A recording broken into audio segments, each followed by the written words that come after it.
ಎಲ್ರಿಗೂ ನಮಸ್ಕಾರ. Welcome back to my channel. ಇದು ಭಾನುವಾರ ಬೆಳಿಗ್ಗೆ ಯುಗಾದಿ ಹಬ್ಬದ ದಿನ.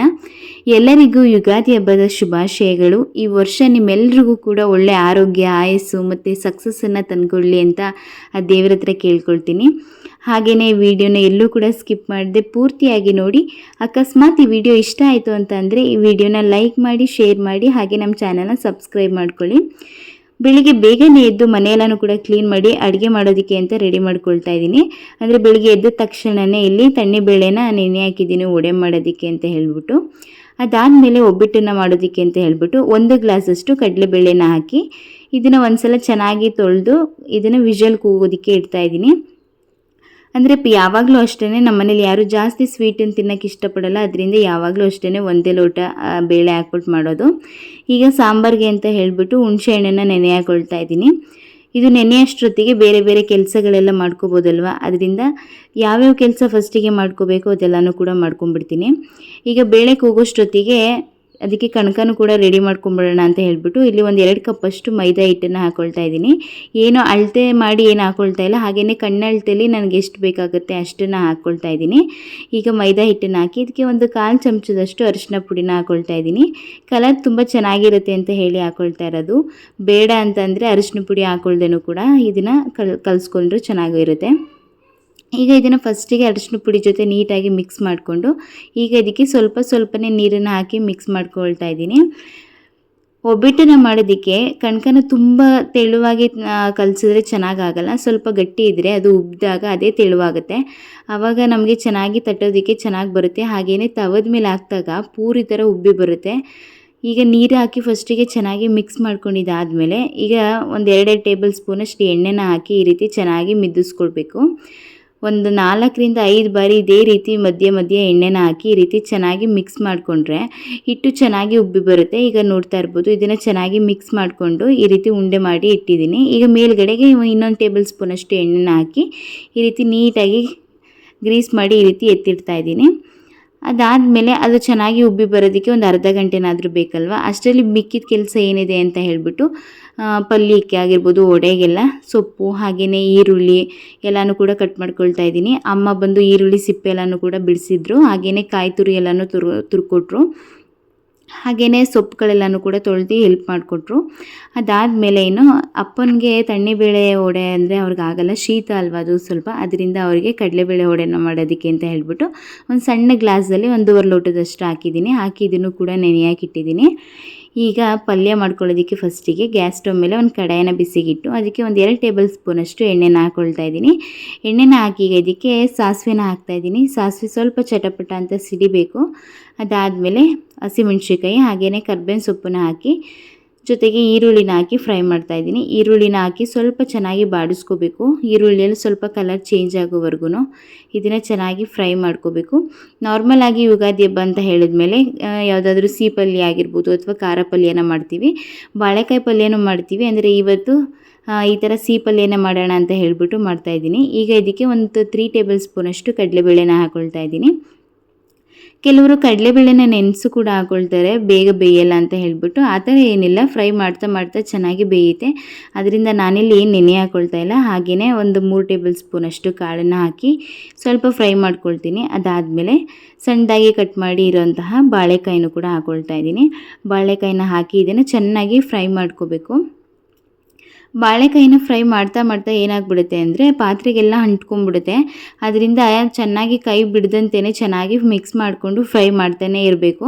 ಆವಾಗ ಅದು ತಳ ಅಂಟಲ್ಲ, ಅದು ಚೆನ್ನಾಗಿ ಫ್ರೈ ಮಾಡ್ಕೊಳ್ತಾ ಇದ್ದರೆ.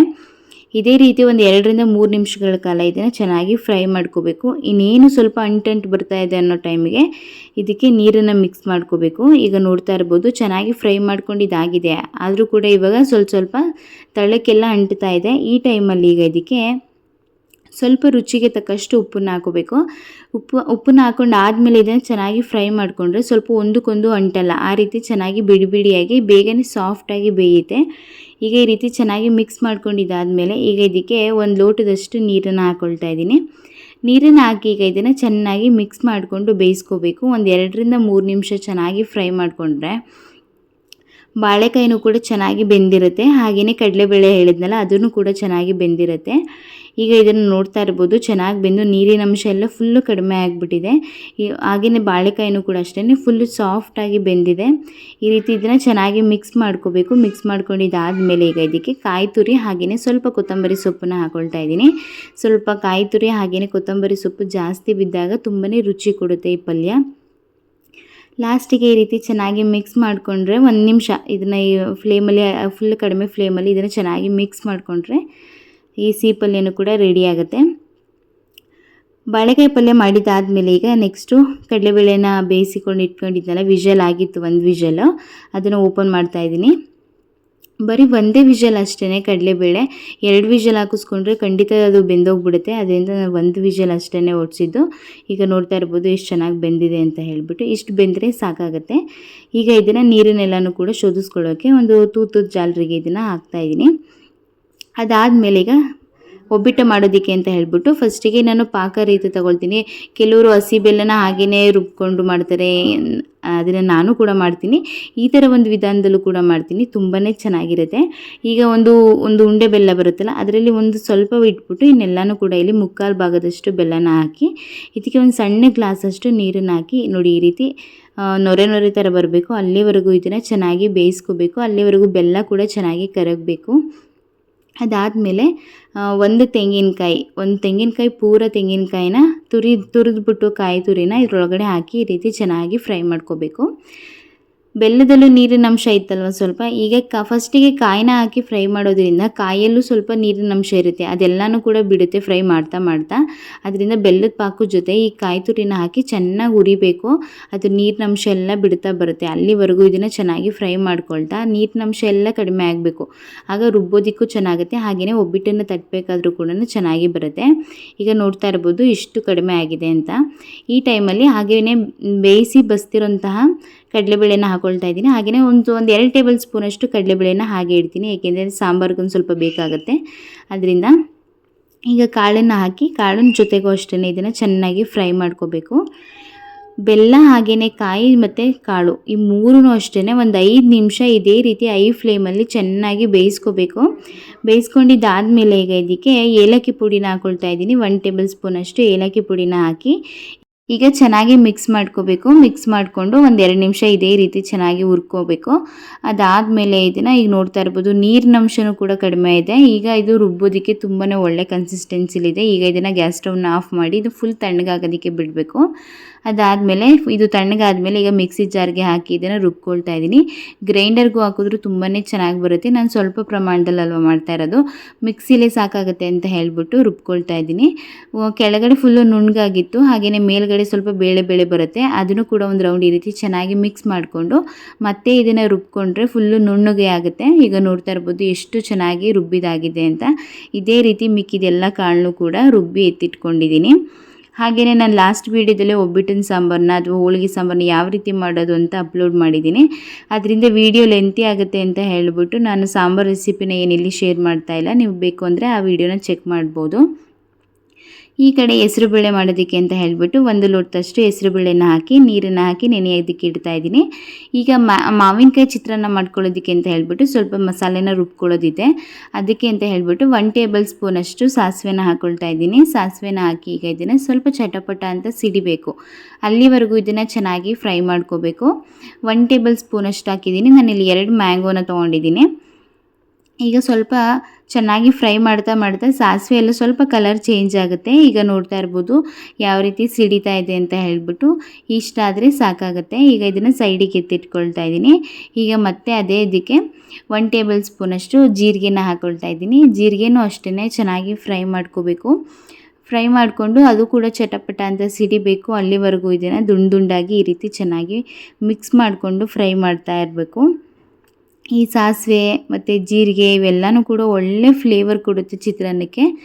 ಈಗ ಇದಾಗಿದೆ. ಈಗ ಇದನ್ನು ಸೈಡಿಗೆ ಎತ್ತಿಟ್ಕೊಳ್ತಾ ಇದ್ದೀನಿ. ಅದೇ ಬಾಣಲಿಗೆ ಸ್ವಲ್ಪ ಅಂದರೆ ಒಂದು 1/4 ಚಮಚದಷ್ಟು ಮೆಂತ್ಯ ಕಾಳನ್ನ ಹಾಕ್ಕೊಳ್ತಾ ಇದ್ದೀನಿ. ಜಾಸ್ತಿ ಹಾಕ್ಕೊಳ್ಳೋಕೆ ಹೋಗ್ಬಾರ್ದು, ಕಹಿ ಬಂದುಬಿಡುತ್ತೆ.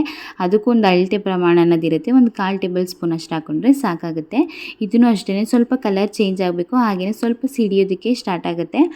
ಈಗ ಇಷ್ಟ ಆದರೆ ಸಾಕಾಗುತ್ತೆ. ಈಗ ಮಸಾಲೆನ ರುಬ್ಕೊಳ್ಳೋದಕ್ಕೆ ಅಂತ ಹೇಳ್ಬಿಟ್ಟು ಒಂದು ಚಿಕ್ಕ ಜಾರಿಗೆ ಒಂದು ಅರ್ಧ ಕಪ್ಪಷ್ಟು ತೆಂಗಿನಕಾಯಿ ತುರಿನ ಹಾಕ್ಕೊಳ್ತಾ ಇದ್ದೀನಿ. ನೀವು ಎಷ್ಟು ಮಾಡ್ತೀರೋ ಹುಳಿನ ಅಷ್ಟು ತೆಂಗಿನಕಾಯಿನ ಅಳತೆಗೆ ನೀವು ತೊಗೋಬೋದು. ನಾನಿಲ್ಲಿ ಒಂದು ಕಾಯಿಲಿ ಒಂದು ಅರ್ಧ ಹೋಳಷ್ಟು ತೆಂಗಿನಕಾಯಿ ತುರಿನ ತೊಗೊಂಡಿದ್ದೀನಿ. ಹಾಗೆಯೇ ಚಿತ್ರಾನ್ನಕ್ಕೆ ತುಂಬ ಚೆನ್ನಾಗಿ ಬಲ್ತಿರುತ್ತಲ್ಲ ಕಾಯಿ, ಅದು ಚಿತ್ರಾನ್ನ ತುಂಬಾ ಟೇಸ್ಟ್ ಕೊಡುತ್ತೆ. ಈಗ ಇದಕ್ಕೆ ಫ್ರೈ ಮಾಡ್ಕೊಂಡಿರೋ ಸಾಸಿವೆ ಹಾಗೆಯೇ ಜೀರಿಗೆ ಮೆಂತ್ಯ ಕಾಳನ್ನು ಹಾಕ್ಕೊಳ್ತಾ ಇದ್ದೀನಿ. ಹಾಗೆಯೇ ಒಂದು ಹಿಡಿಯಷ್ಟು ಬೆಳ್ಳುಳ್ಳಿನ ಹಾಕ್ಕೊಳ್ತಾ ಇದ್ದೀನಿ. ಬೆಳ್ಳುಳ್ಳಿ ತುಂಬಾ ಮೇನ್ ಇಂಪಾರ್ಟೆಂಟು, ಅದಕ್ಕೆ ಫ್ಲೇವರ್ ಅಷ್ಟು ಚೆನ್ನಾಗಿರುತ್ತೆ. ಈಗ ಇದಕ್ಕೆ ಖಾರಕ್ಕೆ ಅಂತ ಹೇಳಿಬಿಟ್ಟು 2 ಹಸಿಮೆಣ್ಸಿಕಾಯಿನ ಹಾಕ್ಕೊಳ್ತಾ ಇದ್ದೀನಿ. ಹಾಗೆಯೇ ಒಂದು 3/4 ಇಂಚಷ್ಟು ಶುಂಠಿನ ಹಾಕ್ಕೊಳ್ತಾ ಇದ್ದೀನಿ. ಜೊತೆಗೆ ಕಲರ್ಗೆ ಅಂತ ಹೇಳಿಬಿಟ್ಟು ಅರಿಶಿನ ಪುಡಿನ ಒಂದು ಅರ್ಧ ಟೇಬಲ್ ಸ್ಪೂನಷ್ಟು ಅರಿಶಿನ ಪುಡಿ, ಹಾಗೆಯೇ ಸ್ವಲ್ಪ ಕೊತ್ತಂಬರಿ ಸೊಪ್ಪನ್ನು ಹಾಕ್ಕೊಳ್ತಾ ಇದ್ದೀನಿ. ಇದನ್ನು ಸ್ವಲ್ಪ ಒಂದು 2ರಿಂದ 3 ಟೇಬಲ್ ಸ್ಪೂನಷ್ಟು ನೀರನ್ನು ಹಾಕೋಬೇಕು ಅಷ್ಟೇ. ಹಾಕಿ ಇದನ್ನು ತರಿಯಾಗಿ ರುಬ್ಕೋಬೇಕು. ತುಂಬ ನುಣ್ಣಗೂ ಅಂತನೂ ಇಲ್ಲ, ತುಂಬ ತರಿಯಾಗು ಅಂತ ಇಲ್ಲ, ಮೀಡಿಯಮ್ ಆಗಿ ಅದನ್ನು ರುಬ್ಕೋಬೇಕು.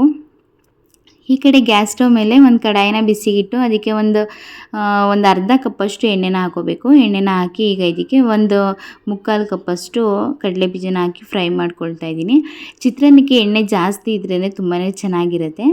ಫಸ್ಟಿಗೆ ಕಡಲೆ ಬೀಜನ ಹಾಕಿ ಈ ರೀತಿ ಫ್ರೈ ಮಾಡ್ಕೊಳ್ತೀನಿ. ಏನಕ್ಕೆ ಅಂದರೆ ಗೊಜ್ಜನ್ನ ಮಾಡ್ತಾ ಫಸ್ಟಿಗೆ ನಾವು ಕಡಲೆ ಬೀಜದ ಜೊತೆನೇ ಮಾಡಿದ್ರೆ ಕಡಲೆ ಬೀಜ ಎಲ್ಲ ಮೆತ್ತೆ ಆಗಿಬಿಡುತ್ತೆ. ಚಿತ್ರಾನ್ನ ತಿನ್ನಬೇಕಾದ್ರೆ ಅದು ಕ್ರಿಸ್ಪಿನೆಸ್ ಎಲ್ಲ ಹೊರಟೋಗ್ಬಿಡುತ್ತೆ.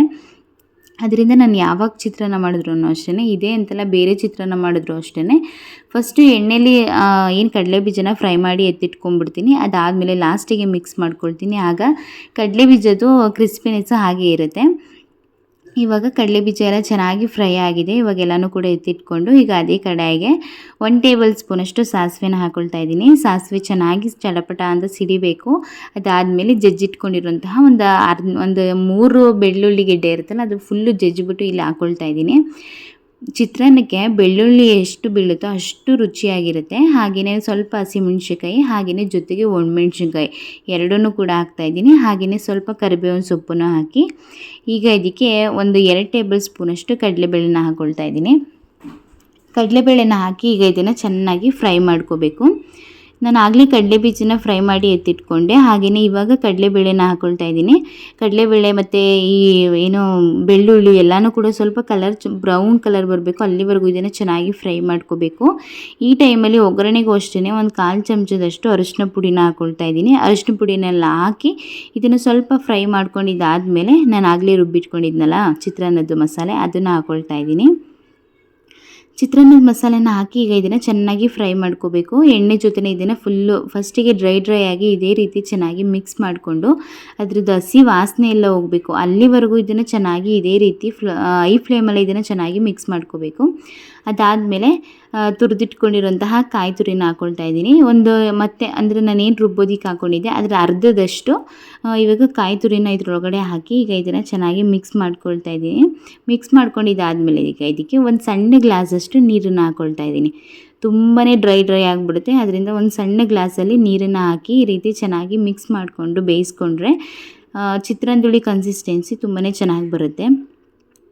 ಈಗ ಒಂದು 2 ರೌಂಡ್ ಈ ರೀತಿ ಒಂದು 2 ನಿಮಿಷ ಚೆನ್ನಾಗಿ ಡ್ರೈ ಆಗೋವರೆಗೂ ಈ ರೀತಿ ಫ್ರೈ ಮಾಡ್ಕೋಬೇಕು. ಫ್ರೈ ಮಾಡ್ಕೊಂಡಿದ್ದಾದಮೇಲೆ ನಾನು ಆಗಲೇ ಮಾವಿನಕಾಯಿ ತುರಿದಿಟ್ಟಿರೋದಿತ್ತಲ್ಲ ಅದನ್ನು ಫುಲ್ಲು ರಸನ ಹಿಂಡಿ ಬಿಟ್ಟಿರೋಂತಹ ಇದಿರುತ್ತಲ್ಲ ಅದನ್ನು ಸ್ವಲ್ಪ ಹಾಕ್ಕೊಳ್ತಾ ಇದ್ದೀನಿ. ಹಾಗೆಯೇ ಅದರ ರಸನೂ ಕೂಡ ಹಾಕ್ಕೊಳ್ತಾ ಇದ್ದೀನಿ. ಹಾಕಿ ಇದನ್ನು ಚೆನ್ನಾಗಿ ಮಿಕ್ಸ್ ಮಾಡ್ಕೊಳ್ತಾ ಇದ್ದೀನಿ. ಹಿಂಡೋಕ್ಕಿಂತ ಮುಂಚೆನೇ ಹಾಕ್ತಾಗಾದ್ರೆ ಜಾಸ್ತಿ ಹುಳಿ ಅಂಶ ಇರುತ್ತೆ. ಅದು ಹಿಂಡಾದ್ಮೇಲೆ ಅದು ಸಿದ್ರೆಗಳಿರುತ್ತಲ್ಲ ಅದು ಬಾಯಿಗೆ ರೈಸ್ ತಿಂತ ಸಿಕ್ಕಿದಾಗ ತುಂಬಾ ಟೇಸ್ಟ್ ಕೊಡುತ್ತೆ. ಅದರಿಂದ ಅದೊಂದು ಸ್ವಲ್ಪ ಹಾಕಿದ್ದೀನಿ. ಈಗ ಅದನ್ನು ಹಾಕಿ ಚೆನ್ನಾಗಿ ಮಿಕ್ಸ್ ಮಾಡ್ಕೊಂಡಿದ್ದಾದಮೇಲೆ ಈಗ ರುಚಿಗೆ ತಕ್ಕಷ್ಟು ಉಪ್ಪನ್ನು ಹಾಕ್ಕೊಳ್ತಾ ಇದ್ದೀನಿ. ಉಪ್ಪು ಎಲ್ಲ ಹಾಕ್ಕೊಂಡಿದ್ದಾದಮೇಲೆ ಈಗ ಲಾಸ್ಟಿಗೆ ಸ್ವಲ್ಪ ಕೊತ್ತಂಬರಿ ಸೊಪ್ಪನ್ನು ಹಾಕ್ಕೊಳ್ತಾ ಇದ್ದೀನಿ. ಚಿತ್ರಾನ್ನಕ್ಕೆ ಕೊತ್ತಂಬರಿ ಸೊಪ್ಪನ್ನು ಜಾಸ್ತಿ ಹಾಕಿದ್ರೆ ಫ್ಲೇವರ್ಫುಲ್ ಆಗಿರುತ್ತೆ, ತುಂಬಾ ಚೆನ್ನಾಗಿರುತ್ತೆ. ಈಗ ಕೊತ್ತಂಬರಿ ಸೊಪ್ಪನ್ನು ಹಾಕಿ ಈಗ ಇದನ್ನು ಒಂದು ರೌಂಡ್ ಈ ರೀತಿ ಚೆನ್ನಾಗಿ ಮಿಕ್ಸ್ ಮಾಡ್ಕೊಳ್ಬೇಕು.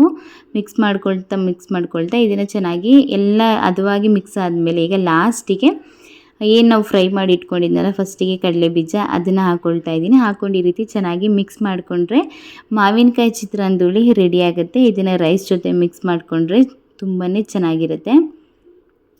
ಈಗ ಚಿತ್ರಾನ್ನದ ಕೂಡ ಮಾಡಿದ್ದಾಯಿತು. ಇವಾಗ ವಡೆ ಮಾಡೋದಕ್ಕೆ ಅಂತ ಹೇಳಿಬಿಟ್ಟು ಒಂದು 10ರಿಂದ 12 ಒಣಮೆಣ್ಸಿನ್ಕಾಯಿ ಹಾಗೆ ಒಂದು 4 ಹಸಿಮೆಣ್ಸಿನ್ಕಾಯಿ ಹಾಗೆ ರುಚಿಗೆ ತಕ್ಕಷ್ಟು ಉಪ್ಪು, 1 ಇಂಚಷ್ಟು ಶುಂಠಿ, 1 ಹಿಡಿಯಷ್ಟು ಬೆಳ್ಳುಳ್ಳಿ, ಹಾಗೆಯೇ 1 ಟೇಬಲ್ ಸ್ಪೂನಷ್ಟು ಮೆಣಸಿನಕಾಳನ್ನ ತೊಗೊಂಡಿದ್ದೀನಿ. ಹಾಗೆಯೇ 2 ಟೇಬಲ್ ಸ್ಪೂನಷ್ಟು ಜೀರಿಗೆನ ತೊಗೊಂಡಿದ್ದೀನಿ. ನಾನು ಆಗಲೇ ತೋರಿಸ್ದಾಗೇ ಕಡಲೆಬೇಳೆನೂ ನೆನೆ ಹಾಕಿದ್ದೀನಿ, ಹಾಗೆಯೇ ತಣ್ಣೆಬೇಳೆನೂ ಕೂಡ ನೆನೆ ಹಾಕಿದ್ದೀನಿ. ಎರಡಕ್ಕೂ ಆಗೋಷ್ಟು ಮಸಾಲೆನ ನಾನಿಲ್ಲಿ ಹಾಕಿ ನೀರನ್ನು ಹಾಕ್ಕೊಳ್ದೆ ಈ ರೀತಿ ಸಣ್ಣ ಜಾರಲ್ಲಿ ಫಸ್ಟಿಗೆ ಪುಡಿ ಮಾಡ್ಕೋಬೇಕು.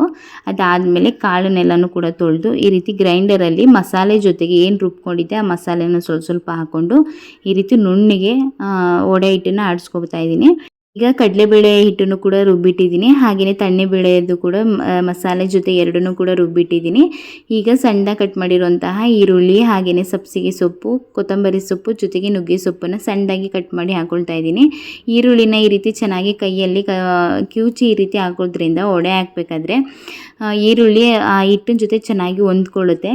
ಅದರಿಂದ ಈ ರೀತಿ ಹಾಕ್ತಾಯಿದ್ದೀನಿ. ಅದಾದಮೇಲೆ ಈಗ ಮಿಕ್ಸ್ ಮಾಡ್ಕೊಳ್ತಾ ಇದ್ದೀನಿ. ಈರುಳ್ಳಿ ಸೊಪ್ಪುಗಳು ಎಲ್ಲನೂ ಕೂಡ ಚೆನ್ನಾಗಿ ಮಿಕ್ಸ್ ಆಗಬೇಕು. ಹಾಗೆಯೇ ರುಚಿ ಎಲ್ಲನೂ ಕೂಡ ನೋಡ್ಕೊಂಡು ಅಂದರೆ ಫಸ್ಟೇ ನಾನು ಏನು ಹಾಕಿದ್ದೀನಿ ಎಲ್ಲ ಕೂಡ ಚೆನ್ನಾಗಿ ಮಿಕ್ಸ್ ಮಾಡ್ಕೋಬೇಕು. ಅದರಿಂದ ಎಲ್ಲನೂ ಕೂಡ ನೀಟಾಗಿ ಮಿಕ್ಸ್ ಮಾಡಿ ಕಲಸಿಟ್ಟಿಟ್ಕೊಳ್ತಾ ಇದ್ದೀನಿ. ಈ ಕಡೆ ಗ್ಯಾಸ್ ಸ್ಟವ್ ಮೇಲೆ ಬಾಂಡಿಲಿ ಎಣ್ಣೆನ ಬಿಸಿಗಿಟ್ಟು ಇವಾಗ ವಡೆನ ಹಾಕ್ಕೊಳ್ತಾ ಇದ್ದೀನಿ.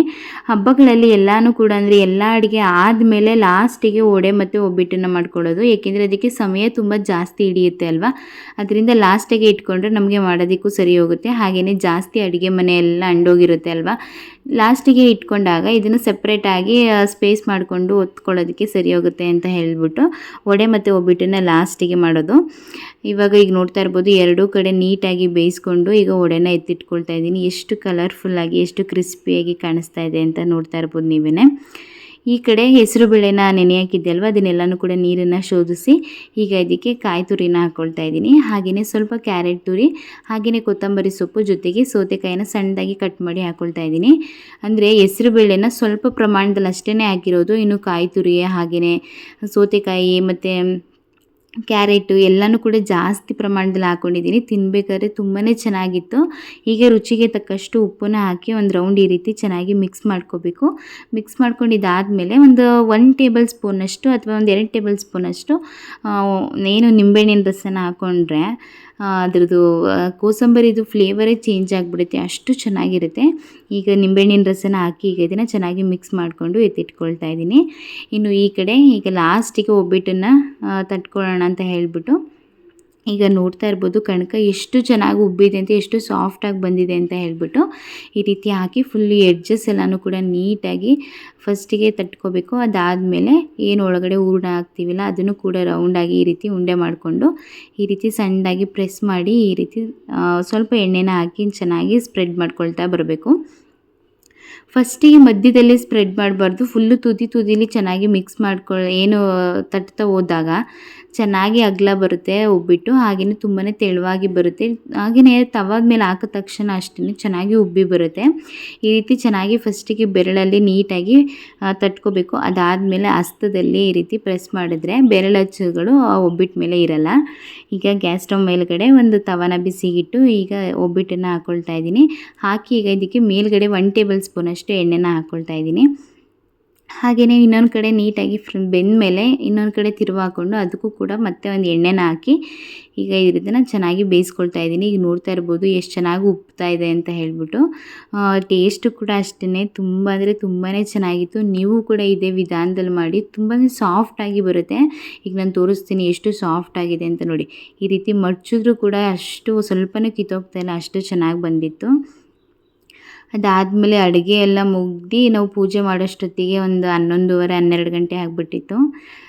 ಅದಾದಮೇಲೆ ಹಾಗೆಯೇ ಯುಗಾದಿ ಹಬ್ಬ ಅಂತ ಹೇಳಿದ್ಮೇಲೆ ಬಾಗಿಲು ತೋರಣ ಎಲ್ಲ ಕಟ್ಟೋದೇ ಇರುತ್ತಲ್ವ, ಎಲ್ಲ ತೋರಣನೂ ಕಟ್ಟಿ ಹೂವೆಲ್ಲನೂ ಕೂಡ ಮಡಿಸಿ ದೇವರಿಗೆ ಪೂಜೆನೂ ಕೂಡ ಶುರು ಮಾಡಿದ್ವಿ. ಹಾಗೆಯೇ ಯುಗಾದಿ ಹಬ್ಬದಲ್ಲಿ ಪ್ರತಿ ವರ್ಷವೂ ಅಷ್ಟೇ ಯುಗಾದಿ ಹಬ್ಬ ಆಗಿರ್ಬೋದು, ಹಾಗೆಯೇ ಉಪವಾಸ ಹಬ್ಬ ಅಂತ ಒಂದಿದೆ, ಅದರಲ್ಲೂ ಅಷ್ಟೇ ಎಡೆನ ಇಟ್ಬಿಟ್ಟು ಪೂಜೆ ಮಾಡ್ತೀವಿ. ನಾನಿಲ್ಲಿ ಎಡೆ ಇಟ್ಟಿರೋದೇನೋ ವೀಡಿಯೋನ ಶೂಟ್ ಮಾಡಿ ಹಾಕಿಲ್ಲ, ದೇವ್ರ ಪೂಜೆ ಮಾಡಿರೋದು ಅಷ್ಟೇ ಹಾಕಿರೋದು.